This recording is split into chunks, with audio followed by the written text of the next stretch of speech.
નમસ્કાર દર્શક મિત્રો, આપ જોઈ રહ્યા છો કાનાબાર ન્યૂઝ રાજુલા. આવું જોઈએ આપણે રાજુલા શહેરના મહત્ત્વના સમાચારો. રાજુલા શહેરમાં ભેરાઈ રોડ પર સ્વામિનારાયણ મંદિરની બાજુમાં શ્રી કષ્ટભંજન મહાદેવ મંદિરની મૂર્તિ પ્રતિષ્ઠા મહોત્સવ નિમિત્તે વિવિધ કાર્યક્રમોનું આયોજન કરવામાં આવ્યું, જેમાં ખાસ કરીને પ્રથમ દિવસે રાત્રિના ખૂબ જ સરસ કાર્યક્રમનું આયોજન કરવામાં આવેલું.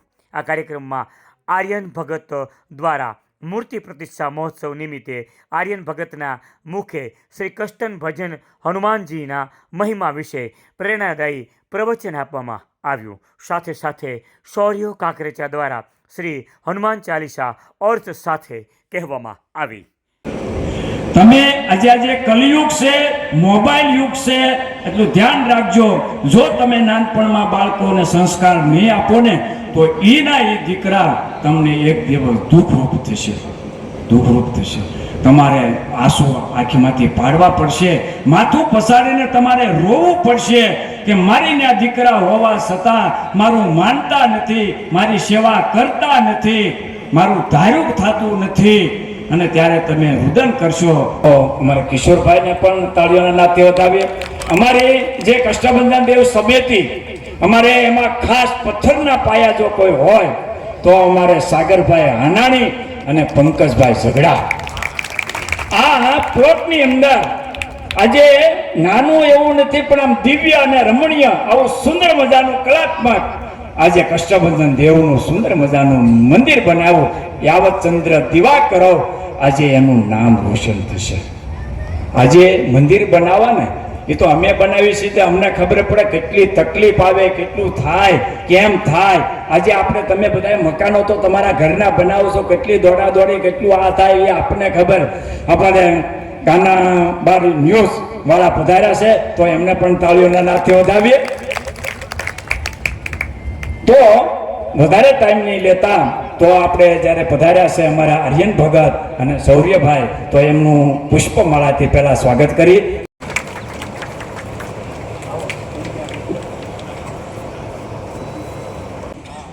આજે જ્યારે રાજુલા સિટીમાં ભક્તિનગર સોસાયટીમાં શ્રી કષ્ટભંજન દેવનો મહોત્સવ ઉજવાઈ રહ્યો છે, ત્યારે ચાલો આપણે સૌ ભક્તિના રંગમાં રંગાઈ જઈએ. તો બોલો જય શ્રી રામ, જય જય શ્રી રામ, ઉમાપતિ મહાદેવ કી બોલો રે ભાઈ સભા સંતન કી બોલીએ શ્રી કષ્ટભંજન દેવની સ્વામિનારાયણ ભગવાનની શ્રી કષ્ટભંજન દેવ આપ સૌને સુખ, શાંતિ, સમૃદ્ધિ, સદબુદ્ધિ, સારા સંસ્કાર, શક્તિ, ભક્તિ અને સંસ્કૃતિ આપે એવી પ્રાર્થના સાથે જય શ્રી રામ. ભંજન દેવ કી, સ્વામિનારાયણ ભગવાન કી, ગોપીનાથજી મહારાજ કી, સત્ય સનાતન ધર્મ કી. ઓમ નમઃ પાર્વતી પતે હર હર મહાદેવ હર. આજે એને ખબર પડી મીનાબેનને કે અહીંયા હનુમાનજી દાદાનું મંદિર બનાવે છે. એમના દીકરી એમને સંકલ્પ થયો અને ભાઈને વિશાલભાઈને નમિતભાઈને વાત કરી કે હનુમાનજીનું મંદિર બનાવે છે તો આપણે મૂર્તિ પધરાવી. આજે મીનાબેનને છેલ્લે કેવો ભાવ. આજે મને પછી વાત કરી કે સ્વામી અમારે મૂર્તિ પધરાવી છે હનુમાનજી મહારાજની. મેં કીધું કાર્યકર્તા અમારે સાગરભાઈ અને પંકજભાઈ છે, એને વાત કરો. તો વાત કરી એને આ પાડી. એને એમ કે એક નાની એવી મૂર્તિ સરસ બનાવીને લાવશે, પણ આજે શાળીપુરના સ્વરૂપમાં આજે આપણે અહીંયા કષ્ટભંજન દેવ પધરાવવામાં આવશે શાળીપુરના. તો આપણે એમ થાય કે શાળીપુરના દાદા અહીંયા છે કે હું. એવી મૂર્તિ સરસ મજાની આજે એ પરિવારને તાળીઓના નાથથી વધાવી. એમને સંકલ્પ કર્યો, બધું કર્યું, તૈયાર થયા, પણ ભગવાનની ઈચ્છા આજે મીનાબેન આજે ગોલોકવાસી થયા અને આજે એ ત્યાં બેઠા બેઠા આજે દ્રશ્ય જોતા હશે ને, આપણને બધાને એવા રૂડા આશીર્વાદ આપશે કે મારી પાછળ આજે મારો જે સંકલ્પ એ મારા દીકરાઓએ પૂરો કર્યો. અને આજે એમણે યજ્ઞના પણ મુખ્ય યજમાન તરીકે અમે વાત કરી, અમે સાગરભાઈ પંકજભાઈએ બોલાવીને વાત કરી બેનને તો કે કાંઈ વાંધો નહીં, બ્રાહ્મણોને જે કાંઈ દક્ષિણા થાય છે એ પણ અમે આપશું.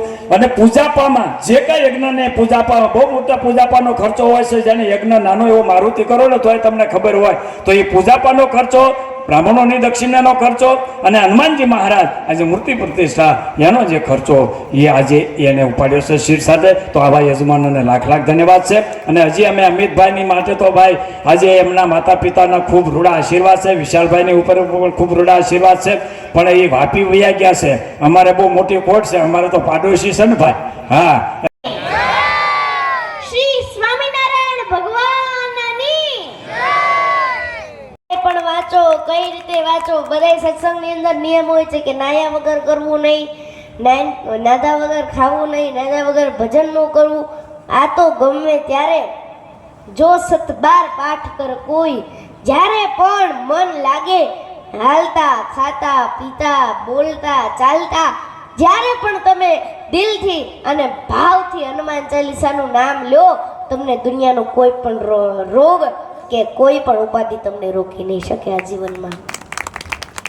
કેમ આજે આપણે હનુમાનજી છે, હનુમાનજીના ઘણા પ્રકાર છે. હનુમાનજી હોય એમનું વિરાટ સ્વરૂપ છે, એને આપણે અલગ રીતે જોઈએ. એમનું છાતી પાડવાનું સ્વરૂપ છે, એને આપણે અલગ રીતે જોઈએ. પણ હનુમાનજીનું સૌથી ભયાનક રૂપ છે એ છે પંચમુખી હનુમાન.